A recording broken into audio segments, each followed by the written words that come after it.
Here is the US CPI inflation over the last 12 months. You can see it gradually increasing all the way up until August 2022, coming out at 8.3%. Well, we just got CPI updated data coming out at 3.7% year over year, and the expectation was 3.6%. So why is the S&P 500 green on the day? Well, the odds of the Fed raising rates next week actually went down to 3% after today's CPI print, which could be extremely bullish news, seeing that that is the main catalyst going forward for the S&P 500 trading in this neutral territory. Next week is going to be the decision week, whether we go into another rip to the relative highs, to the recent highs on the SPY right around 460, or to a major sell-off to relative lows, or even gap fills down to 423. What is going on, guys? Lottery Stocks here. Welcome back to the channel. Welcome to the channel if you're new. Today we have a lot of stuff to go over. We're going to touch on the SPY, a couple other plays, and then get into Adamarin, AMC, some data, GameStop, what's happening with AMC and GameStop. So make sure to watch until the end of the video so you don't have to watch another update video here on YouTube. I noticed some of you guys click off around the 5-minute mark, and at the end you're missing what's happening with the overall market, which does affect AMC and GameStop. Also, something's happening with Virtu and the SEC as well. Overall, guys, please hit the like button. It's free. It helps me out. It takes one click, or you can just smash your face into it if that's what you want to do.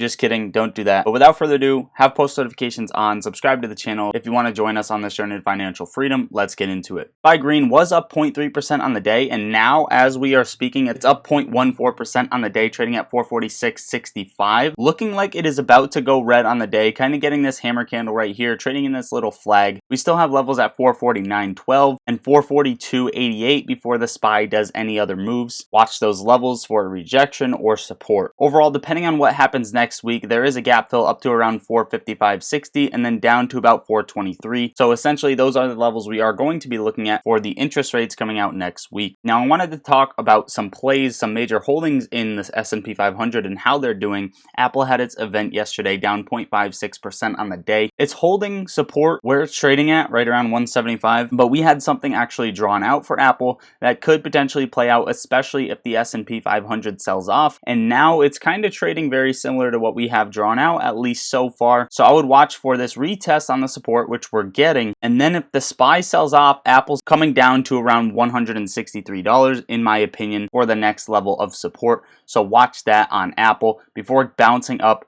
retesting where it's trading at now, and then slowly scaling off even further. And of course, it's September. The sell-off could very well not be over yet on SPY, Apple, Nvidia, Tesla, so on and so forth. Now, this is also what we had drawn out for Nvidia, which could play out if Apple and SPY do what we have drawn out for Apple and SPY. Of course, we are sitting on a catalyst and we are sitting on volatility, so make sure to watch the VIX as well. But now it's time to get into AMC, because that is what most of you came here for. The latest tweets from Adamarin, CEO of AMC, tweeting about Taylor Swift. Swift actually winning the video of the year from MTV WMAs, and his other tweets are about the movie Dumb Money coming out, which is on GameStop, and how it ripped and everyone was making money back in 2021. In my opinion, obviously these aren't over yet. I just want to see how they're actually portraying retail in the movie, so I will be going to see it, and you can actually see it early in theaters on September 13th. It does come out on the 15th. Just go to Adamarin's tweet that he posted 20 hours ago, press the link, and you can grab your tickets for the 13th. Now, AMC had massive $3.5 million prints in the dark pool today at $7.99, and yesterday we posted a ton of orders being traded in the dark pool, and finally you're getting those once again when AMC could potentially be nearing a bottom. We're trading at $8.15, up 7.86% on the day,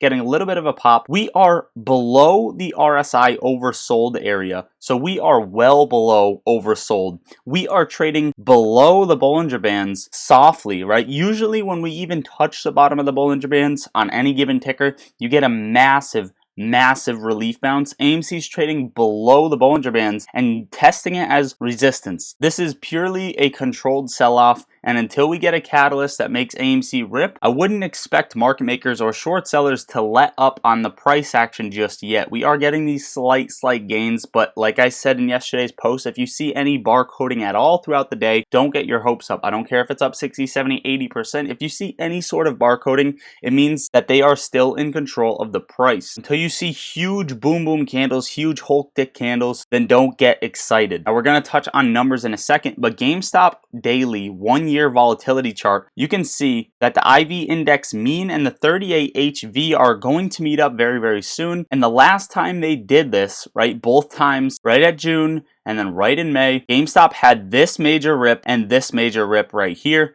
And you can see that we are very, very oversold, touching the bottom of the Bollinger Bands like we were doing back around this time frame, signaling GameStop could be due for a pop. I do still hold my calls on GameStop. In my opinion, we at least get a pop next week, coming up to about $20.50. This is the minimum. Of course, we are waiting for a major rip, but it is very oversold as well as AMC. The only thing I don't like is there's no volume on GameStop. AMC actually has a little bit of volume. Now, Virtu is being sued by the SEC for failing to maintain information barriers, resulting in proprietary trading desks having access to MNPI of institutional trading data. Big deal. That is resulting in an actual court case versus settled enforcement action. So that's right, the SEC is suing Virtu, and this is actually interesting that it's not just being settled with some sort of fine or some sort of deal and is actually being created into an actual court case. Now take a look at this. The first screenshot is a good summation of the problem. Also, the order specifically calls out Doug Sifu's public statements and client emails. Don't you find it odd that the timing is so good that Virtu is considering removing Doug Sifu from his position at Virtu due to his ongoing behavior on Twitter, which is apparently causing financial losses for the company? Now, we could spend all day on this, but we do have to move on so the video isn't too long. AMC had a major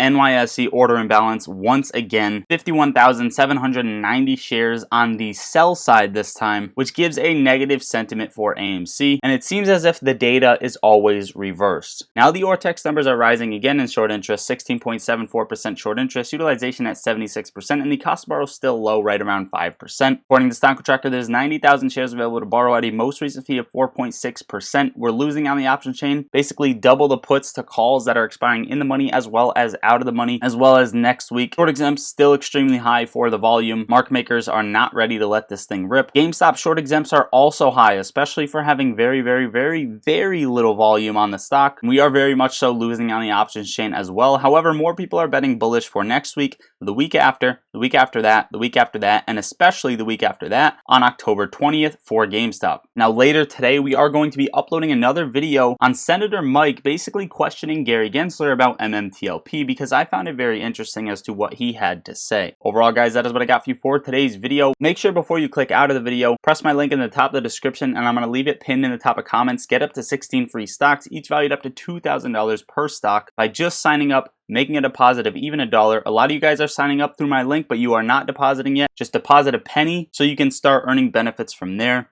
That is when Moomoo will recognize you. Also, you're getting a guaranteed free Tesla or Google stock, depending on how much you deposit in there. And you're getting free level 2 order book data, which you usually have to pay for on other platforms. That's usually $2. Speaking of that, if you do this and get free stocks and that free level 2 order book data, instead of paying $2 to get it on Webull, pay $2 to pop in the Discord. It's well worth it. We talk stocks. We're in there on the daily, although this week has been a little bit quiet. I don't know if a lot of people are trading. Also, I don't blame them because everything is kind of sideways chop trading. There aren't a lot of plays, but there are a few. I also post my trades as soon as I take them. We have options trading alerts in there, and we talk stocks all day long. So surround yourself with people who want the same thing as you, which is essentially financial freedom. Best vibes in Discord. Press the Moomoo link, press the Discord link. Takes 5 minutes out of your day to do both. Love you all. Lottery Stocks out.